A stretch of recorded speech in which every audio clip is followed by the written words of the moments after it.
И официјално, само 5 кандидати ќе бидат во трката за републички јавен обвинител, откако никој друг не се пријави на огласот и во дополнителниот рок кој го даде собранието за евентуално испратени кандидатури по пошта. Кандидатурите на петмината можни наследници на Коцевски веќе се испратени до владата, која ќе ги проследи на мислење до Советот на јавни обвинители. Оние кои ќе добијат зелено светло од страна на Советот се испраќаат назад до владата, која до собранието ќе достави само еден финален предлог.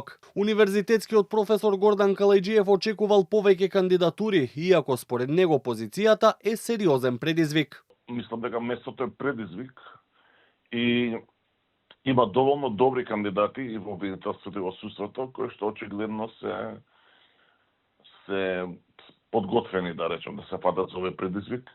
Искрено да кажам, очекувам дека можеби дури и повеќе ќе се јават.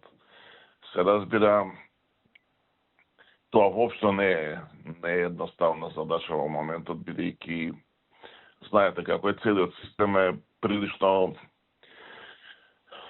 контроверзен и таа задача на која што се нафаќаат е навистина тешка и е за поздравување што е се осмелиле неколку добри кандидати на некој начин да ја стават на ризик својата кариера. Во трката се 3 обвинителки, еден активен и еден поранешен судија, односно актуелната веде државна обвинителка Анита Топалова Исајловска, обвинителките Ленче Ристовска и Лидија Рејчевиќ, кон нив се приклучуваат и судијата од кривичен Ненад Савески, како и разрешениот судија и поранешен председател на кривичниот суд Владимир Панчевски. Во однос на тоа дали има фаворит, премиерот Христијан Мицкоски вчера не одговори, единствено посочи дека прво ќе почека да се изјасни Советот на јавни обвинители, од каде во рок од 15 дена по добивањето на барањето од владата ќе треба да дадат образложено позитивно или негативно мислење за сите пријавени кандидатури.